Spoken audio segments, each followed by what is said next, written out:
வணக்கம். நான் உங்கள் ஜெயா. இன்றைக்கி நம்ம இந்த வீடியோவில் வில்லியம் ஷேக்ஸ்பியர் எழுதின sonnet 33 full many a glorious morning have I seen, இந்த சானட்டோட சம்மரியை பார்க்கலாம் வாங்க. இந்த சானட் வந்து அவர் எழுதின 154 சானட்ஸில் ஒன்று தான். இது அந்த ஃபேர் யூத் சீக்வென்ஸில் ஒரு போயம். இதில் அவருடைய லவரான யங் மேன் கிட்ட அவருடைய அன்பை வெளிப்படுத்துகிற சீக்வென்ஸில் ஒன்று தான். இதில் வந்து எஸ்ட்ரேஞ்ச்மெண்ட் சானட்ஸ் சொல்லுவாங்க 33லேருந்து 36 வரைக்கும். ஏன்னா இதில் வந்து அதுவும் பர்டிகுலராக சானட் 35ல் இருக்கும். அந்த லவர் வந்து அவருடைய யங் மேன் வந்து ஒரு தவறு செஞ்சுருக்காரு. அவங்க ரிலேஷன்ஷிப்பில் இருக்கக்கூடிய ஒரு தவறு வந்து அதுவும் ரொம்ப சீரியஸான ஒரு தவறை இங்கே வந்து போயிட் சுட்டி காட்டுவார். அதுக்கு அவர் என்ன சொல்கிறாருன்னா, முதல்ல வந்து அவருடைய அந்த யங் மேனை வந்து சூரியனோடு ஒப்பிடுறாரு. அந்த சூரியன் வந்து பிரகாசமாக இந்த உலகம் ஃபுல்லாக வந்து ஒளியை தரக்கூடியவர். ஆனால் அவரையே சில சமயத்தில் பார்த்திங்கன்னா கருமேகங்கள் வந்து மறைச்சிடும். அதே மாதிரி தான் இப்போ அவர் என்ன சொல்கிறாருன்னா, அவருடைய அந்த உறவு இருக்கு இல்லையா, அந்த யங் மேனோடைய அந்த உறவு வந்து ஒரு கருப்பு மேகத்தால் மாஸ்க் ஆகிருக்கு, மறைஞ்சிருக்கு அப்படின்றாரு. அதாவது வந்து சூரியனே, அதாவது ஹெவனில் இருக்கக்கூடிய சூரியனே ஒரு கருப்பு மேகத்தால் மூடப்படும்போது மற்ற உலகத்தில் இருக்கக்கூடிய என்னுடைய சூரியனும் சில சமயத்தில் தவறு இழக்கக்கூடியதானே. எப்போதுமே அது எப்படி பிரைட்டாக இருக்க முடியும்? சூரியனும் சில சமயத்தில் மக்கி போகும், ஒளி இழந்து போகும், மறைஞ்சி போகும் ஒரு மேகத்துக்கு பின்னாடி. அப்போது வந்து உலகத்தில் இருக்கக்கூடிய என்னுடைய சூரியனுக்கும் இது நடக்கக்கூடாது, நியாயம்தான் அப்படின்னு அவர் சொல்கிறாரு. அதே சமயத்தில் நமக்கு வந்து புரியுது அவர் எந்த அளவுக்கு வந்து ஒரு வேதனைக்குள்ளே தள்ளப்படுறாருன்னு. ஏன்னா ஏதோ ஒன்று சொல்ல முடியாத ஒரு விஷயம் நடந்திருக்கு. அது அவங்க உறவோடைய ஒரு விரிச்சலுக்கான ஒரு காரணமாகவும் அமைஞ்சிருக்கு. அது வந்து கவிஞரை வந்து காயப்படுத்தியிருக்குன்றது புரியுது. இதில் வந்து அவர் சானட் 33ல் அவருக்கும் அந்த ஃபேர் யூத்துக்கும் வந்து ஒரு மன விரிச்சல் வந்திருக்கு அப்படின்றது புரியுது. இதுக்கு காரணம் வந்து இவர் வந்து போய்ட்டோட மிஸ்ட்ரஸோட ஒரு தவறான உறவில் இருந்திருக்கலாம் அப்படின்றது பின்னாடி வரக்கூடிய சில சானட்ஸில் குறிப்பாக சொல்லியிருக்காரு. அப்போ என்ன ஆயிடுதுன்னா, 2 பேர் அவருடைய நம்பிக்கையை வந்து உடச்சிருக்காங்க அப்படின்னு தெரியுது. ஒன்று வந்து அந்த யங் மேன், இன்னொன்று வந்து அவருடைய மிஸ்ட்ரஸ்ஸு. அதனால் அவருடைய ஆட்டிடியூடும் வந்து மாறி இருக்குது. இப்போ சானட் 25ல் பார்த்திங்கன்னா போயட் வந்து ரொம்ப பெருமையாக அவருடைய ரிலேஷன்ஷிப்பை பற்றி சொல்லியிருப்பார். எங்களுடைய அன்பு வந்து அத்தகையது அப்படின்றது. ஆனால் இந்த 33ல் பார்த்திங்கன்னா அது அப்படியே ரிவர்ஸ் பண்ணியிருப்பார்.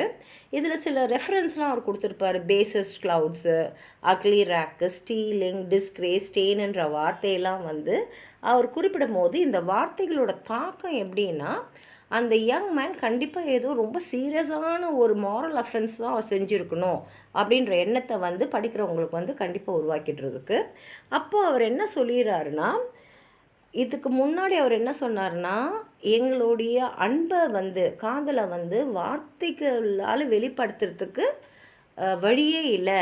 அந்த அன்பை வெளிப்படுத்தக்கூடிய சக்தி வாய்ந்த வார்த்தைகளே எனக்கு கிடைக்கல அப்படின்னு சொல்லியிருக்காரு.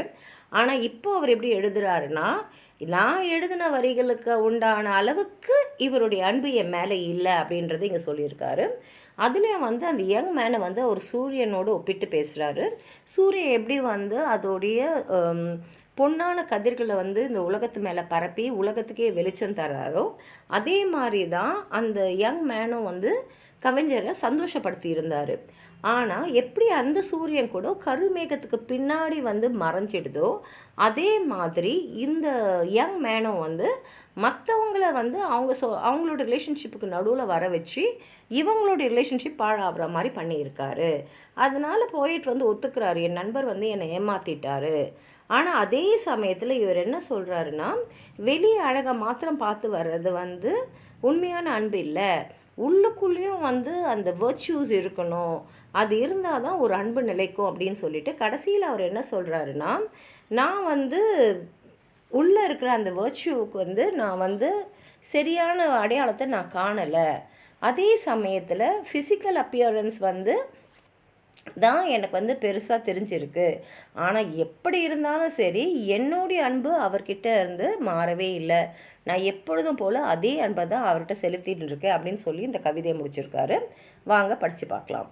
Full many a glorious morning that I seen that full many a glorious morning have I seen, flatter the mountain tops with sovereign eye, kissing with golden face the meadows green, gilding pale streams with heavenly alchemy. அதாவது நிறைய காலைகள் வேலைகளை நான் பார்த்துருக்கேன். எப்படி சூரியன் உதித்த உடனே அந்த மலையோட கோபுரங்கள்லாம் அப்படியே ராஜ கம்பீரத்தோடு நம்ம கண்ணுக்கு தெரியும். அப்படியே இந்த பச்சை புல்வெளிகள்லாம் வந்து அந்த பொன்னிற கதிர்களில் வந்து மின்னும். ஓடுற ஆறெல்லாம் வந்து அப்படியே வந்து மனதை வந்து ஈர்க்கிற அளவுக்கு உயிர் பெற்று வரும். Anon permit the basest clouds to ride with ugly rack on his celestial face, and from the forlorn world his visage hide. ஆனால் அதே சூரியன் தான் என்ன பண்ணோன்னா பேசஸ்ட் க்ளவுட்ஸ்னால் கருமேகங்கள் வந்து அதோட முகத்தை மறைக்க வச்சுட்டு, செலஸ்டியல் ஃபேஸ்னால் வானத்தில் தெரியக்கூடிய அந்த முகம் வந்து ஒரு கருப்பு மேகத்துக்கு பின்னாடி போய் மறைஞ்சிடும். அப்போது இந்த உலகத்தில் இருக்கிறவங்களால அந்த சூரியனை பார்க்க முடியாது. Stealing unseen to west with is disgrace.